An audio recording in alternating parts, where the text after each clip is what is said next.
معزز سامعین و ناظرین، السلام علیکم ورحمۃ اللہ وبرکاتہ۔ میں امید کرتی ہوں کہ آپ سب خیریت سے ہوں گے، خوشحال ہوں گے۔ میری دعا ہے کہ اللہ تعالیٰ آپ کو خوش اور آباد رکھے۔ آج کی میری اس ویڈیو کا موضوع ہے حضرت نوح علیہ السلام کا واقعہ۔ اس سے پہلے کہ میں ویڈیو کا باقاعدہ آغاز کروں، تمام ناظرین جو میرے چینل پر نئے ہیں وہ کائنڈلی چینل کو سبسکرائب کر دیں اور بیل آئیکن کو پریس کر دیں تاکہ اپلوڈ ہونے والی ہر نئی ویڈیو کا نوٹیفیکیشن آپ کو ملتا رہے۔ تو ویڈیو کا موضوع ہے حضرت نوح علیہ السلام کا واقعہ۔ حضرت نوح علیہ السلام اللہ تعالیٰ کے پیغمبر تھے۔ آپ نے تقریباً 900 سال تک لوگوں کو اللہ کی طرف بلایا، مگر آپ کے قوم کا جواب یہ تھا کہ آپ بھی ہماری طرح عام آدمی ہیں۔ اگر اللہ کسی کو بطور رسول بھیجتا تو وہ فرشتہ ہوتا، اور اس میں سے صرف 80 لوگوں نے ان کا دین قبول کیا۔ نوح علیہ السلام تمام رسولوں میں سب سے پہلے رسول تھے جنہیں زمین میں مبعوث کیا گیا تھا۔ ان کی بیوی کا نام وہلا تھا۔ نوح علیہ السلام نے ان کے عذاب کی بد دعا فرمائی، جس کے نتیجے پر ان پر سیلاب کا عذاب نازل ہوا۔ اللہ تعالیٰ نے آپ کی قوم پر عذاب بھیجا اور آپ کو ایک کشتی بنانے اور اس میں اہل ایمان کو اور ہر چرند پرند کے ایک جوڑے کو رکھنے کو کہا۔ تب طوفان کی شکل میں عذاب آیا اور سب لوگ سوائے ان کے جو نوح کی بنائی ہوئی کشتی میں سوار تھے ہلاک ہو گئے۔ حضرت آدم علیہ السلام کے دنیا میں آنے کے بعد ان کی اولاد دنیا میں خوب پھلی پھولی، لیکن ایک مدت گزر جانے کے بعد وہ لوگ خدا کو بھول چکے تھے اور ایک خدا کے بجائے انہوں نے مٹی اور پتھر کے نئے کئی خدا بنا لیے تھے۔ نہ صرف ان کی عبادت گاہیں بتوں سے اٹی پڑی تھیں، بلکہ ہر گھر میں بت رکھے ہوئے تھے جن کی وہ پوجا کیا کرتے اور ان سے مرادیں مانگا کرتے تھے۔ نوح علیہ السلام نے اپنی قوم کو اللہ تعالیٰ کے احسانات جتلا کر سیدھے راستے پر چلنے کی تلقین کی اور اس بری راہ سے منع فرمایا وہ جس پر چل رہے تھے، اور ان کو یہ بھی بتا دیا کہ اگر تم بتوں کو چھوڑ کر ایک خدا کی طرف رجوع نہ ہوئے تو تم پر عذاب نازل ہونے کا خطرہ ہے، اور کہا کہ مجھے اللہ نے تمہاری طرف اپنا رسول بنا کر بھیجا ہے۔ اس پر ان لوگوں نے حضرت نوح علیہ السلام کا تمسخر اڑایا اور کہا، بھلا یہ بتاؤ کہ تم نبی کیسے بن گئے؟ تم تو ہمارے جیسے گوشت پوست کے بنے ہوئے ہو اور ہم میں ہی پیدا ہوئے ہو۔ تم میں ایسی کون سی چیز ہے جس سے ہم تمہیں نبی سمجھیں؟ اور اگر خدا کو نبی ہی بھیجنا تھا تو وہ کسی فرشتے کو نبی بنا کر بھیج دیتا۔ نوح علیہ السلام نے اپنی قوم کو اللہ کے احسانات جتلائے اور کہا، تم کو چاہیے کہ ان بیکار بتوں کے پرستش چھوڑ کر ایک خدا کی عبادت کرو، اور میں اس کی تم سے کوئی اجرت نہیں مانگتا، تمہاری ہی بھلائی کے لیے تم کو نصیحت کرتا ہوں۔ حضرت نوح علیہ السلام نے کوئی 950 سال تک اپنی قوم میں واعظ و تبلیغ کی اور کوشش کی کہ وہ خدائے واحد کے سچے پرستار بن جائیں، مگر ان پر کوئی اثر نہ ہوا، بلکہ نوح علیہ السلام واعظ فرماتے تو ان کے ٹھٹھوں میں اڑاتے، کانوں میں انگلیاں ٹھونس لیتے تاکہ ان کی آواز کانوں میں نہ پہنچ جائے۔ صرف چند لوگ تھے جو آپ پر ایمان لائے۔ قوم کی یہ سرکشی اور نافرمانی دیکھ کر نوح علیہ السلام نے اپنے رب کو پکار کر کہا، اے اللہ، میں تو اس قوم سے تنگ آ گیا ہوں، اب تو ہی ان سے بدلہ لے۔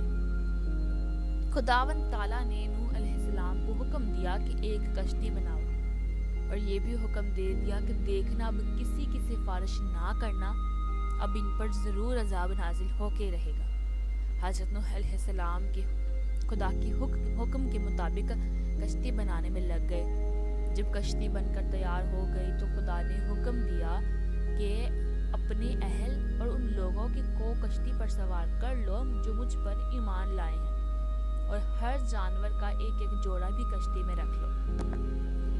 جب سب لوگ کشتی میں بیٹھ گئے تو خدا کے حکم سے زمین کے سوتے پھوٹ پڑے، اس کے ساتھ ہی موسلا دھار بارش شروع ہو گئی، زمین پر پانی بڑھنے لگا اور حضرت نوح علیہ السلام کی کشتی پانی میں تیرنے لگی۔ پانی بڑھا تو نوح علیہ السلام نے دیکھا کہ ان کا اپنا بیٹا پانی میں ڈوبنے لگا ہے۔ آپ نے اسے آواز دی کہ ابھی آ جاؤ، ابھی بھی وقت ہے تاکہ خدا کے عذاب سے بچ سکو۔ مگر اس نے جواب دیا کہ تم جاؤ، میں کسی پہاڑ کی چوٹی پر چڑھ کر اپنی جان بچا لوں گا۔ پانی تھا کہ تھمنے کا نام ہی نہ لیتا تھا۔ دنیا کے نافرمان اور سرکش لوگ اس سیلاب میں فنا کی گھاٹ اتر گئے اور نوح علیہ السلام کی کشتی جودی پہاڑوں کی چوٹی پر جا کر ٹھہر گئی۔ اب خدا کے حکم سے سیلاب تھم گیا اور زمین نے سارا پانی اپنے اندر جذب کر لیا۔ اب خدا نے نوح علیہ السلام کو حکم دیا کہ کشتی سے اتر جاؤ، تجھ پر اور وہ لوگ جو تجھ پر ایمان لائے ہیں ان پر ہماری رحمتیں برکتیں نازل ہوں گی۔ چونکہ اس طوفان میں دنیا کے تمام لوگ ہی فنا ہو گئے تھے، صرف چند لوگ ہی زندہ بچے تھے، اس لیے نوح علیہ السلام کو آدم ثانی بھی کہا جاتا ہے۔ انہی کی اولاد اس وقت دنیا میں آباد ہے۔ جودی کی پہاڑی بحیرہ مردار یعنی کہ بحر لوط کے مغرب میں اسرائیل میں واقع ہے۔ آج کل بحر مردار کے اس علاقے میں سالانہ بارش 2 سے 4 انچ ہوتی ہے، لیکن یہ علاقہ دوسرے سمندروں کی طرح سے 1412 فٹ نیچے ہے۔ اگر آج بھی اس علاقے میں شدید ترین بارش ہو جائے تو پانی کے بہنے کا کوئی راستہ نہیں ہے اور یہاں ایک عظیم الشان جھیل بن سکتی ہے۔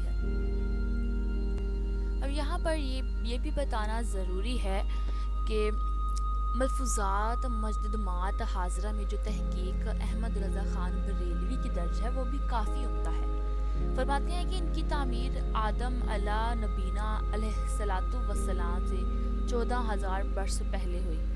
نوح علیہ السلام کی امت پر جس روز عذاب طوفان نازل ہوا ہے پہلی رجب تھی، بارش بھی ہو رہی تھی اور زمین سے بھی پانی ابل رہا تھا۔ بحکم رب العالمین نوح علیہ السلام نے ایک کشتی تیار فرمائی جو 10 رجب کو تیرنے لگی۔ اس کشتی پر 80 آدمی سوار تھے جس میں 2 نبی تھے، آدم و نوح علیہ السلام۔ حضرت نوح علیہ السلام نے اس کشتی پر آدم علیہ السلام کا تابوت رکھ لیا تھا اور اس کی ایک جانب مرد اور دوسری جانب عورتیں بیٹھی تھیں۔ پانی اس پہاڑ سے جو سب سے بلند تھا 30 ہاتھ اونچا ہو گیا۔ 10ویں محرم کو یعنی کہ 6 ماہ کے بعد سفینہ مبارکہ جودی پہاڑ پر ٹھہرا۔ سب لوگ پہاڑ سے اترے اور پہلا شہر جو بسایا اس کا نام سوق السمانین نام رکھا۔ یہ بستی جبل نہاوند کے قریب متصل موصل شہر عراق میں واقع ہے۔ اس طوفان میں 2 عمارتیں مثل گنبد و منارہ باقی رہ گئی تھیں جنہیں کچھ نقصان نہ پہنچا تھا۔ اس وقت روئے زمین پر صرف ان 2 عمارتوں کے اور عمارت نہ تھی۔